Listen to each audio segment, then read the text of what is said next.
So I would imagine, because we are a small audience, I will think that we can make as well a little bit more interactive. In case you have questions, please just ask.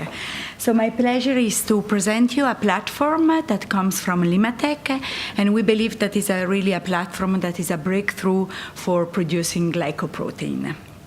And what it is about, actually what we have developed a new cell line.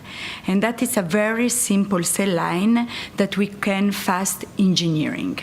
And what do we want to do that, and what do we want to engineer is we want to engineer the sugars that decorate the proteins. Because we know that more and more this can really change the effectiveness and the safety of the protein that you want to produce.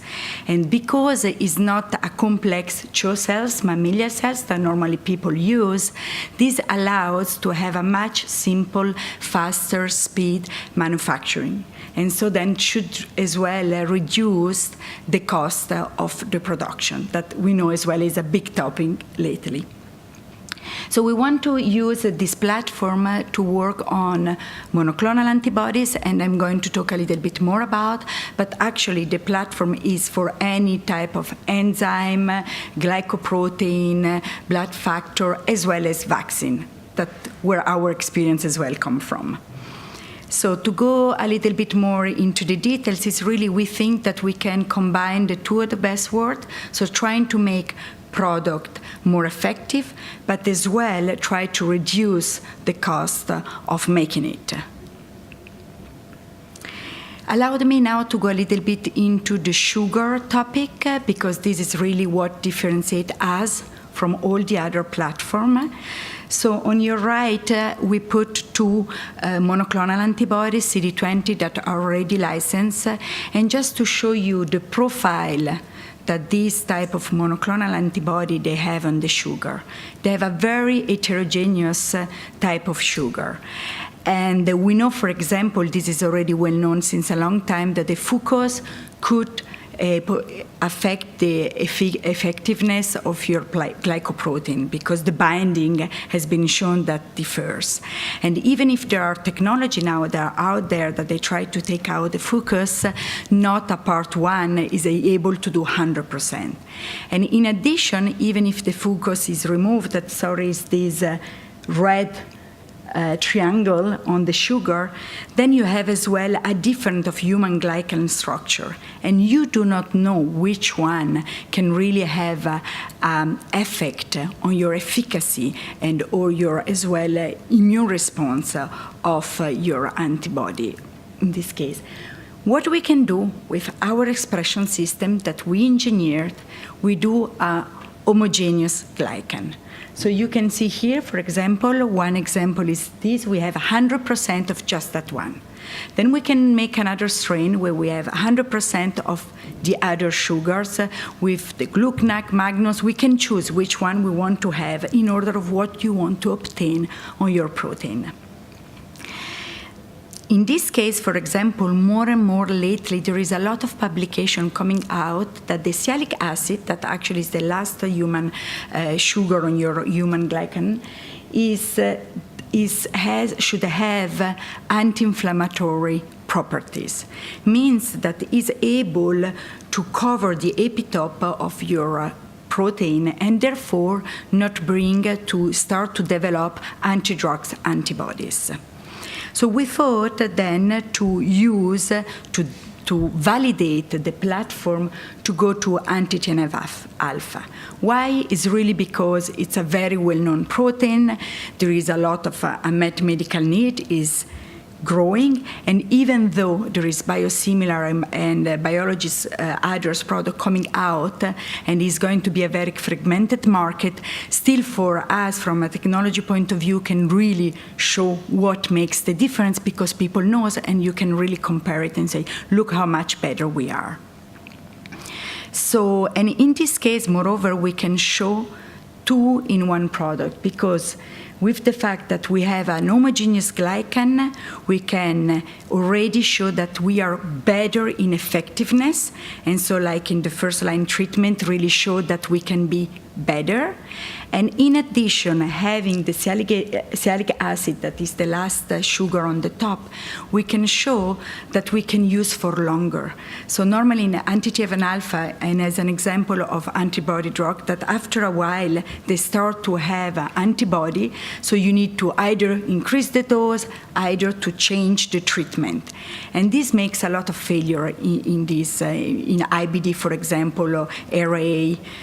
And therefore, with this leading candidate, we can show both effect of what we want to do in making just one homogeneous glycan on our protein.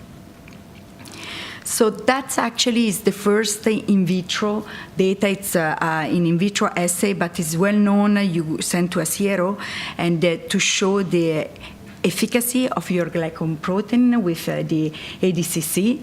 And you can see that we put on the top Humira. Humira is the anti-TNFa that it's well known, broadly used, now a lot of biosimilar coming out.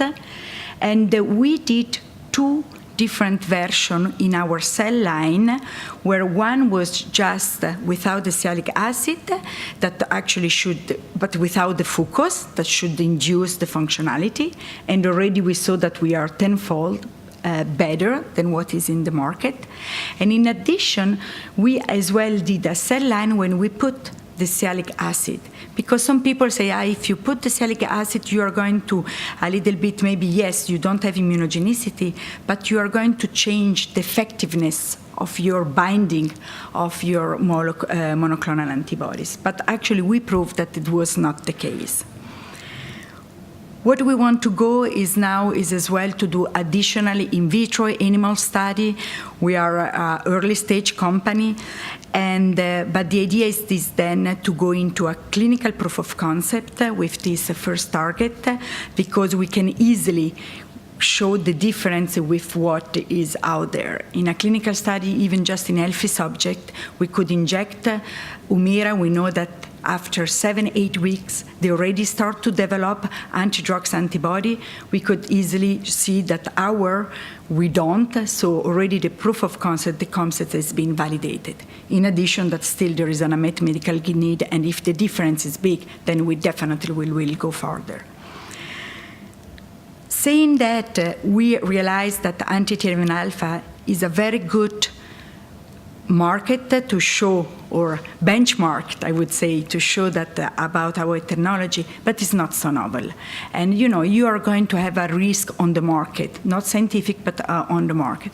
We wanted already to think about in the pipeline to have something else that where maybe we have more scientific risk because the molecule is not so well known, but at least we are going to be on a market space that is less crowded and where you have more risk. So we have to undisclose project that we are working on it. We are filing, so for the moment we cannot disclose, but is as well showing that we are thinking as well to go through with this technology with some more novel product. One is still in the monoclonal antibody space, where again this chronic and is what you produce IDA inflammatory space is very important, immuno-oncology as well, whereas we have an additional project in infection disease. Actually, before they were talking about antibiotic resistance, and this is as well definitely an area that we are interested in both, for monoclonal antibody as well as for vaccine, because I mentioned it's very applicable for vaccine as well. So just briefly who we are. So we are a company based in Switzerland, in Zurich, and actually the team is a very old team. We are working together since a long time because we started to develop a platform making glycan for vaccine at the beginning. And as I mentioned, we sold already this IP in 2015 to GSK, Glaxo. But then we made a deal with them and said, okay, you have the technology, but we ask to spin out, make a new company that we are completely independent, so no equity of GSK, but where we work for them, because still we help them with our technology to continue to certain product. And in the meantime, we have some revenue thanks to this collaboration. We have another one with Johnson that allowed us to develop what we are developing. So for the time being, we don't have investors, but as soon as we are thinking to go into clinical, probably we are going to need more substantial money than what we receive with collaboration. Therefore, we are now looking and thinking what is the best partner then in the future to continue and to develop. So behind any technology and good product, there are a good team. So as I mentioned, it's a long time that we work all together, expert, the CSO as well, the business development, very well-known word in Glycan, and develop and change cells for making the Glycan that you want to make. So Glycan expert, but as well in the scientific board, we have really people coming from monoclonal antibody at Johnson & Johnson, Bill Stroll, but as well people in the IBD, very well known in Switzerland, key opinion leader worldwide, as well as people in vaccine and product development, Giovanni Della Pioggia, that was leading the R&D in Novartis and lately in GSK. So thank you. And I'm open for any questions you may have. Yeah? So it's a very nice technology, but I would like to ask a question about regulatory procedure. So you can obviously, a big issue with a biosimilar manufacturer is trying to get first to markets. And so speed is the essence. So your technology would speed them up. But because you're now using a different cell line to what the originator used, so say, let's go for Mabvir example, that's done in CHO cells, you now do it in your cells, is that then accepted by both the EMA and FDA in terms of the legal framework they have for the acceptance of biosimilars? Yeah, it's a very good point. Actually, this is not going to be biosimilar. So because the cell line, as you say, is like a new product. So you need to go through as a novel protein. That is going to be the pathway. It's not a pathway that you can use as a biosimilar. So a follow-up to you then, if you don't get the kind of speeded up regulatory procedure that you get with a biosimilar and you treat it effectively as a new molecule, for the anti-TNF, you've got large costs and you've got a market that you said is very fragmented. So it's going to be very difficult, I think, to find a partner that's going to cover those costs, given the risks of going to market. Now, you may have better efficacy, but you'll be so late to market. And there's I can't remember how many biosimilars there are. Many. It's like, there's about 15 in development. There's 7 that are about to be accepted. And of course, you've got more than one anti-TNF originator. It's not just Humira, you have other ones as well. And so it's very, very difficult to get into that. So is that not a huge risk that your lead products has got these kind of like, you may not get a partner, and any investor is going to be worried that, it's going to just end up stuck there. And so would you not be better to pursue other angles where you've got a better market to get into? It's a very good point. So I think they always say better to be better. I think data will speak for it. If we are going now to see that is a breakthrough thanks to the sugar, then I think still the market is big enough.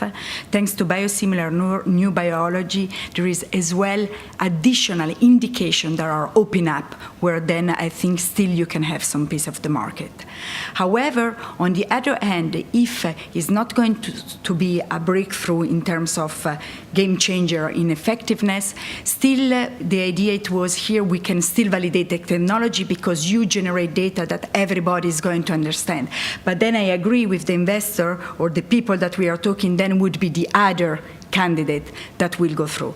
So I think we are still in this session that is going to be either a validation of the platform, either if in addition there are data that really show that you are much better than what else is out there, you can still proceed for a market, and I think you can find a space because it's still a really big, big market.